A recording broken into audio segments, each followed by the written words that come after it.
Bible చదవాలని ఆశపడిన వారు, తీర్మానం తీసుకున్న వారి కోసం ఈ వీడియో. బైబిల్ రీడింగ్కి ఉపయోగపడే ఒక 10 పాయింట్లు మీతో పంచుకోవాలని ఇష్టపడుతున్నా. చూద్దాం. First point, prayer. మనం బైబిల్ చదువుతున్న ప్రతిసారి ప్రార్థన చేసుకోవడం అనేది చాలా ఇంపార్టెంట్. ఎందుకంటే దేవుని సహాయం లేకుండా దేవుడు రాయించిన వచనాలను అర్థం చేసుకోవడం ఇంపాసిబుల్.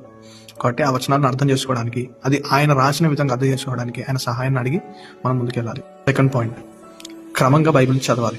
ఒక వచనాన్నో ఒక సందర్భాన్నో కాకుండా ఒక పూర్తి గ్రంథాన్ని ప్రారంభం నుండి చివరి అధ్యాయం వరకు చదవగలిగితే ఆ గ్రంథం యొక్క పూర్తి సందేశం, సారాంశం మనకు అర్థమవుతుంది. థర్డ్ పాయింట్, రచయిత ఎవరు, రచయిత యొక్క ముఖ్య ఉద్దేశం ఏమిటి. ఒక బుక్ని మీరు సెలెక్ట్ చేసుకున్నప్పుడు ఆ బుక్లోని ప్రతి వచనం మీకు అర్థం కావాలంటే రాసిన వ్యక్తి, ఆ వ్యక్తి యొక్క ఉద్దేశం. దీన్ని అనేకమైన ఆన్లైన్ ప్లాట్ఫామ్స్ లో మీరు సెర్చ్ చేసి తెలుసుకోవచ్చు. ఫోర్త్ పాయింట్, మనం చదువుతున్న పర్టికులర్ బుక్ ఎవరికి రాయబడుతుంది అంటే గ్రహీతలు, ఆడియన్స్ ఎవరు, ఆ ఆడియన్స్ ఎలాంటి సిచ్యువేషన్లో ఉన్నారు. ఫిఫ్త్ పాయింట్, మనం చదువుతున్న పర్టికులర్ బుక్ ఏ కాలంలో రాయబడింది అండ్ ఆ కాలంలో ఉన్న కల్చర్ ఏంటి.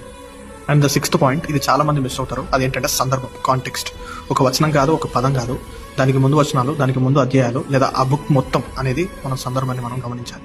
అండ్ ద సెవెంత్ పాయింట్, రాయబడిన ఆ వచనం కావచ్చు, చాప్టర్ కావచ్చు, ఆ పదాలు కావచ్చు, ఏ విధానంలో రాయబడ్డది. కవిత్వ రూపంలోనా, లేదా ఒక లెటర్ రూపంలోనా, ఒక చరిత్ర రూపంలోనా, పాట రూపంలోనా అని మనం గమనించాలి. ఎయిత్ పాయింట్, భావం. అక్షరాలు మాత్రమే కాకుండా దాని వెనుకున్న భావం ఏంటో గ్రహించగలగాలి.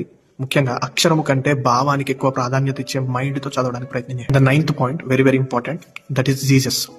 బైబిల్ అంతా కూడా యేసును కేంద్రంగా చేసుకుంది. కాబట్టి మనం చదివే గ్రంథమైన, వచనాలైన, అధ్యాయాలైనా మన మైండ్లో యేసు ప్రభు తిరుగుతూ ఉండాలి. అది పాత నిబంధనైనా కొత్త నిబంధనైనా. అండ్ ద 10th పాయింట్, ఇది మన కోసమే, దీనికోసం మనం బైబిల్ చదువుతాం. దట్ ఈస్ అప్లికేషన్, అన్వయించుకున్నట. ఇందులో రెండు విషయాలు, రాయబడిన వారికి ఎలా అప్లై చేయబడింది, ఈరోజు చదువుతున్న నాకు దాన్ని ఎలా అప్లై చేసుకోవాలి అనేది చాలా ప్రాముఖ్యం.